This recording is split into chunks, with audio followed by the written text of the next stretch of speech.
Hello everyone, welcome to Prithvi professional works. ఈరోజు మన ఛానల్లో వీడియో ఏంటంటే స్ప్లిట్ ఏసీని ఒక చోట డౌన్ చేసి ఇంకో చోట మళ్ళీ రీఇన్స్టాల్ చేసాము. అయితే రిమూవ్ చేసింది మా ఊరు నారాయణపురంలో, తీసుకెళ్ళి బిగించింది హైదరాబాద్లో. ఓన్లీ ఏసీ బిగించడం కోసం అయితే హైదరాబాద్ వెళ్ళలేదు, 300 కిలోమీటర్స్ లాంగ్. ఎందుకంటే వేరే సీసీ కెమెరా వర్క్ కూడా ఉంది. ఆ సీసీ కెమెరా వర్క్ చేసుకొని ఏసీ బిగించుకొని వద్దామని చెప్పేసి వెళ్ళాను. ఆ కెమెరాలు బిగించింది కూడా ఫుల్ వీడియో చేశాను. ప్రస్తుతానికైతే ఇక్కడ ఏసీ ఎలా రిమూవ్ చేసాం, దాన్ని సర్వీసింగ్ చేసి అక్కడ ఎలా ఇన్స్టాల్ చేసామనే వీడియోని చూడండి. ఇదే మనం రిమూవ్ చేయాల్సిన ఏసీ. ఇది Samsung company 1.5 ton inverter model.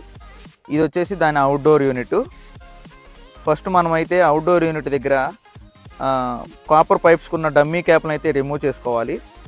Remove చేసుకున్న తర్వాత గ్యాస్ లాక్ అయితే చేసుకోవాలి. తర్వాత కాపర్ పైప్స్ని అవుట్డోర్ యూనిట్కి డిస్కనెక్ట్ చేయాలి.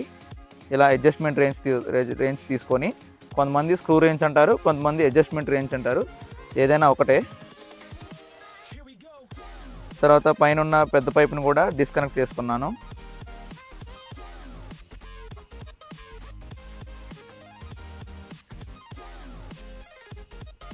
అలాగే వైరింగ్ని కూడా రిమూవ్ చేసుకోవాలి.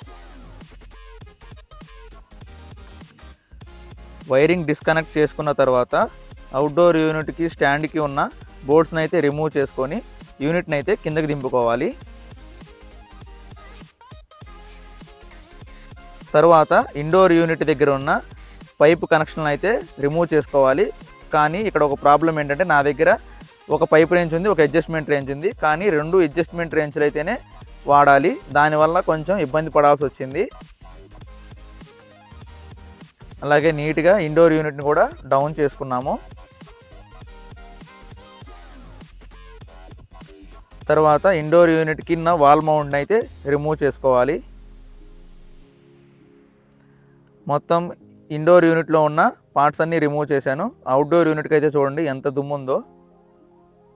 ఇండోర్ యూనిట్లో ఉన్న మదర్ బోర్డ్ని కూడా మొత్తం రిమూవ్ చేశాను. ఇప్పుడు దీన్ని నీట్గా సర్వీస్ చేయాలి.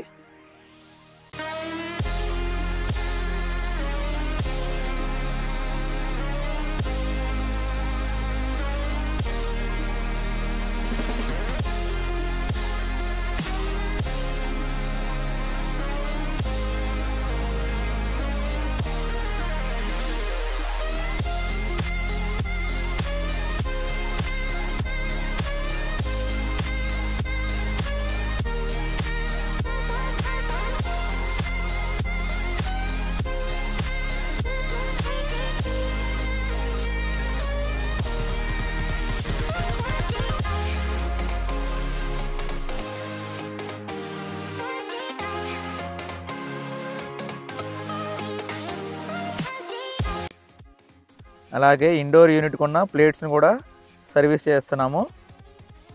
నేను కావాలని మా అన్న చేతుల మీదకి వాటర్ అయితే కొడుతున్నా.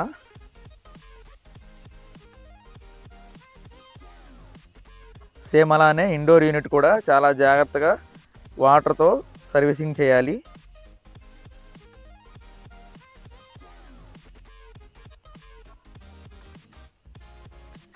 ఏసీ సర్వీసింగ్ బ్యాగ్ వేసి కూడా చేస్తారు.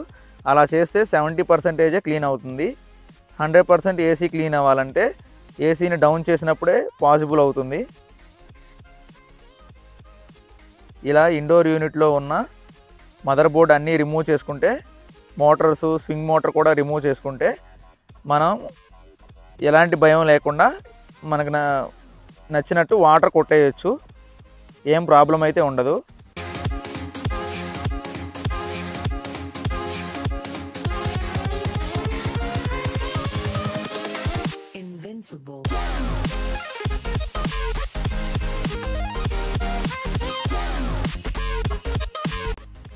ఇప్పుడే హైదరాబాద్ ఆర్టీసీ క్రాస్ రోడ్ దగ్గర అశోక్ నగర్లో అభిరామ్ ఐఏఎస్ అనే ఐఏఎస్ ఇన్స్టిట్యూట్లో సీసీ కెమెరాస్ పెట్టి ఇంటికి వెళ్తున్నాను, మాదాపూర్. ఇది ఆ తర్వాత రోజు సనత్ నగర్ దగ్గర అన్న వాళ్ళ రూము. ఏసీ అవుట్డోర్ అయితే ఇలా పైన ఫిట్ చేసాము. ఇక్కడ చాలా కష్టపడాల్సి వచ్చింది. ఓనర్ వచ్చి గోడకి ఎటువంటి హోల్స్ వేయద్దు, కరెంటు వైర్లు పైన కనపడొద్దు అని చాలా రిస్ట్రిక్షన్స్ అయితే పెట్టింది. సో మేము ఏం చేసామంటే డాబా మీద ఇలా ప్లేస్ చేసాము. అయితే కింద అవుట్డోర్ యూనిట్కి కింద 2 రాళ్ళు పెట్టి హైట్ అయితే తీసుకున్నాను, కింద వాటర్ వెళ్లకుండా. మీకు చెప్పే కదా పైప్ రేంజ్ ఉందని చెప్పేసి, దానికి రీప్లేస్మెంట్గా కొత్తగా అడ్జస్ట్మెంట్ రేంజ్ కూడా ఒకటి కొన్నాను. ఈ ఇండోర్ యూనిట్కి వైర్ అయితే సరిపోలేదు, సో 2.5 3 కోర్ వైర్ అయితే 16 amps 3-pin టాపు తీసుకొచ్చి ఎక్స్టెన్షన్ అయితే వేశాను. మొత్తం ఏసీ ఫిట్ చేసిన తర్వాత ఇలా వచ్చింది. ఆ ఓనర్ అయితే గోడకి హోల్స్ వేయడానికి ఒప్పుకోలేదు, సో అక్కడ వెంటిలేటర్ నుంచి ఇవ్వాల్సి వచ్చింది. తర్వాత కాపర్ పైప్స్ అయితే అలా స్లాబ్ మీదకి వెళ్ళిపోయాయి. తర్వాత థర్మాకోల్ కూడా పెట్టేశాను ఆ వెంటిలేటర్లో, వైరింగ్ ఏమో అలా ఇచ్చేసాను. వేస్ట్ వాటర్ కూడా పైప్ కనెక్షన్ చేశాను. చూశారు కదా స్ప్లిట్ ఏసీని ఒక చోట నుంచి ఇంకో చోటకి మార్చి మళ్ళీ ఎలా ఇన్స్టాల్ చేసామో. ఇలాంటి వర్క్ మీరు కూడా చేసుకోవాలనుకుంటే నన్ను కాంటాక్ట్ అవ్వండి. పృథ్వీ ప్రొఫెషనల్ వర్క్స్ అని ఇన్స్టాగ్రామ్, యూట్యూబ్, ఫేస్బుక్లో నా పేజెస్ ఉంటాయి. అందులో నేను వర్క్ చేసిన వీడియోస్ చాలా ఉంటాయి. Thank you so much.